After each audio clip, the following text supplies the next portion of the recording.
नमस्कार, मेरा नाम है भीमसेन सिंह उज्ज्वल और मैं आपको सुना रहा हूँ अमृता प्रीतम की आत्मकथा रसीदी टिकट।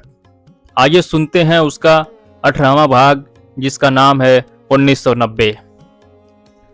आज 1990 के सितंबर महीने में 17 तारीख की प्रभात में देखा सुबह की रोशनी फैल रही है और रोज की तरह इमरोज अपने और अपने दोनों बच्चों शिल्पी और अमान घर के आंगन में पारिजात के फूल चुन रहे हैं।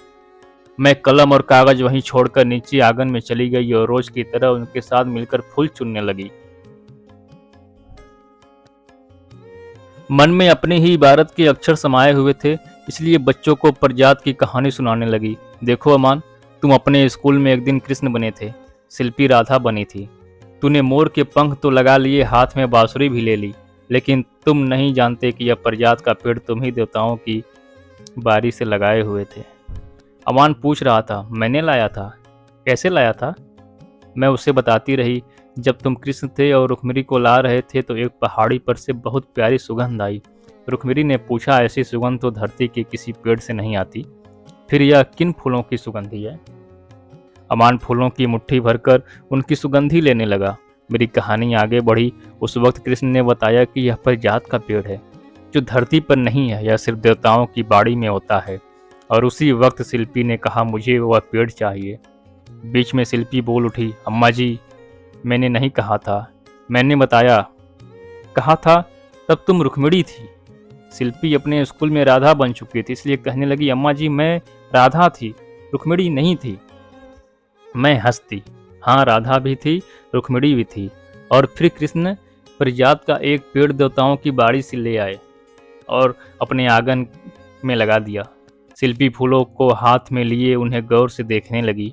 मैंने तो कहा, देखो इस छोटे से फूल में पत्तियां सफ़ेद रंग की होती हैं और फूल की डंडी सुर्ख लाल रंग की। शिल्पी कहने लगी, यह फूल हमेशा 2 रंग का होता है। मैंने कहा, हाँ, यह सफ़ेद रंग का सत्व का रंग है और लाल रंग का रजस का। इमरोज हंसने लगा, यह लो, अब इन्हें सत्व और रजस के मायने भी बताओ। इतने छोटे बच्चों को जो कहना था बहुत सादा सी जुबान में कहना था, इसलिए कहा, शिल्पी तुम हमेशा सच बोलती हो ना, इसलिए सफ़ेद रंग तेरा है। और अमान हमेशा ताकत की बात करता है, फ़ोन लेकर कभी जंगल के हाथी को फ़ोन करता है, कभी शेर को फ़ोन करता है, इसलिए सुर्ख रंग उसका है, ताकत का। इमरोज हंस रहे थे, मैं भी कह रही थी, और इस फूल को जो सुगंधी है वह महाचेतना है। जानती हूँ मेरी इन कहानी का बहुत कुछ बच्चों की पकड़ में नहीं आ सकता है, लेकिन देखा, शिल्पी पास की सीढ़ी पर खड़े होकर पेड़ की एक शाखा को जोर से हिलाने लगी और नीचे जहाँ इमरोज थे, अमान था, मैं भी थी, वहाँ हमारे ऊपर फूल झड़ने लगे। यह खेल मैं अक्सर शिल्पी और अमान से खेलती हूँ। जब वे नीचे फूल चुन रहे होते हैं तो मैं ऊपर से एक शाखा को हिला देती हूँ और उन दोनों के ऊपर फूल झड़ने लगते हैं। लेकिन आज मेरा यह खेल शिल्पी खेल रही थी, हंस रही थी। देखो बाबा जी और अम्मा जी के ऊपर फूल बरस रहे हैं। और मुझे एहसास हुआ यह पारिजात की गाथा तो अभी बच्चों की पकड़ में नहीं आई, पर कहीं उनके अंतर में इस पेड़ को बीज उतर गए हैं।